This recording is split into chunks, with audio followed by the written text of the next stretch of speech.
Bonjour à tous et à toutes. Pour TV Découverte aujourd'hui, nous revoilà avec Monsieur Christophe Sally, biologiste pour l'association de la Grande Carissey, qui va cette fois nous parler des oiseaux lacustres qui passent l'été sur le lac de Neuchâtel. Monsieur Sally, bonjour. Bonjour. Nous avons vu que certaines espèces passaient l'hiver comme les cygnes, canards et autres. Avec l'arrivée du printemps et de l'été, quelles sont les nouvelles espèces qui passent la belle saison chez nous? Alors ça va principalement être en fait des petites espèces de passereaux qu'on va retrouver plutôt dans les roseaux en fait, plutôt que sur le lac. Et puis on a aussi certains canards qui se reproduisent ici, le canard colbert par exemple, la nette rousse. Donc plusieurs espèces voilà, qui changent un petit peu de l'hiver. Ce sera plutôt dans les roseaux qu'on va les voir.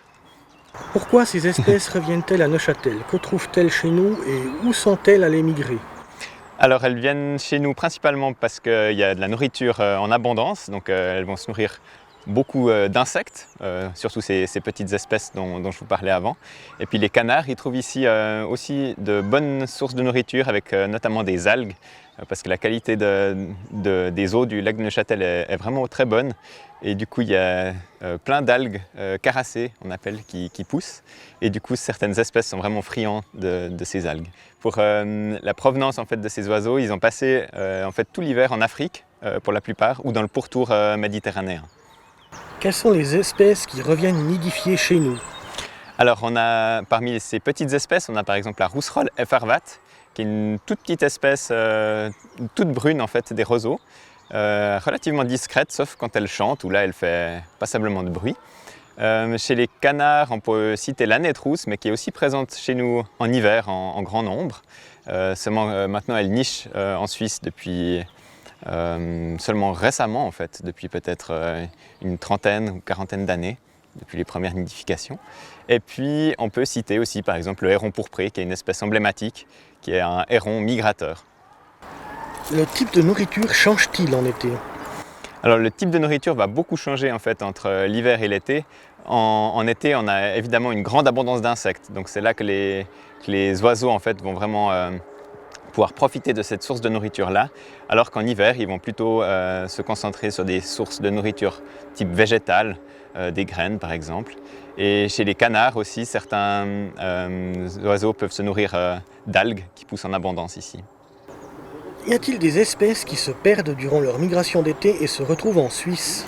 Alors ça arrive toujours qu'on trouve des espèces qui s'égarent un peu de leur chemin habituel de migration. Ça reste des raretés effectivement, comme on dit. Mais c'est observé chaque année, il y a toujours quelques petits individus qui comme ça s'écartent un peu des voies traditionnelles de migration. Avec le changement climatique et la hausse des températures, y a-t-il de nouvelles espèces qui viennent en Suisse? Alors on remarque effectivement qu'il y a une certaine montée des espèces qu'on appelait vraiment méditerranéennes, par exemple la lucignole à moustache ou bien la cisticole des joncs, qui sont des espèces qu'on voit maintenant, donc la cisticole surtout, qu'on voit apparaître un peu chez nous en période de nidification, alors qu'avant elle était vraiment restreinte à la Méditerranée.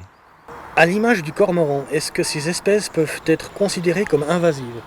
Alors le grand cormoran en fait n'est pas une espèce invasive, car on dit qu'une espèce invasive a été amenée en fait par l'homme, et ce qui n'est pas le cas du cormoran. Donc lui il est arrivé en fait naturellement en Suisse depuis le nord de l'Europe. Mais certaines espèces, quand on parle du cormoran, peuvent parfois entrer en conflit avec l'être humain.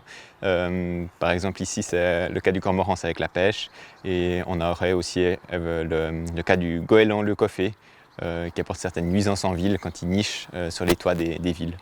Avec le retour des beaux jours et l'arrivée de plus de monde sur les abords du lac, dont les baigneurs, cela pose-t-il des problèmes aux oiseaux? Alors on a effectivement quelques problèmes de dérangement qui surviennent en fait dans des endroits qui sont normalement interdits d'accès au public, et évidemment chaque été, avec la grande abondance du public en fait dans les réserves, il y a toujours des personnes qui ne connaissent pas en fait les règles d'accès, ou simplement qui ne savent pas en fait qu'elles sont proches d'une réserve naturelle, et puis elles pénètrent en fait dans des zones qui sont interdites pour la tranquillité des oiseaux. Et ça c'est un des grands problèmes qu'on a actuellement dans la Grande Carissey. On en a parlé tout à l'heure à propos des goélands. On voit de plus en plus de mouettes et de goélands en pleine ville. Est-ce que cela est dû au changement climatique et y a-t-il un risque pour la faune locale? Alors on voit effectivement plus de goélands. Les mouettes, c'est le contraire en fait. Il y en a de moins en moins en Suisse. Mais le goéland, il a progressé depuis la Méditerranée, en remontant en fait le cours du Rhône. Et maintenant, c'est vrai qu'il s'est installé depuis les premières nidifications, c'était les années 70, hein, donc 1967 en Suisse. Et maintenant, il y a une population qui est relativement stable, de près d'1 millier de couples ici sur le lac de Neuchâtel. Et il commence à se reproduire dans les villes. Donc ça pose des problèmes de bruit. Aussi, quand il a les jeunes, il peut devenir parfois agressif avec des humains qui s'approcheraient trop proche des nids. Donc oui, tout ça, ce sont des nouveaux problèmes en fait, qui ont surgi avec l'arrivée de cette espèce. D'accord, bien je vous remercie et je vous souhaite une très belle journée. Merci pareillement.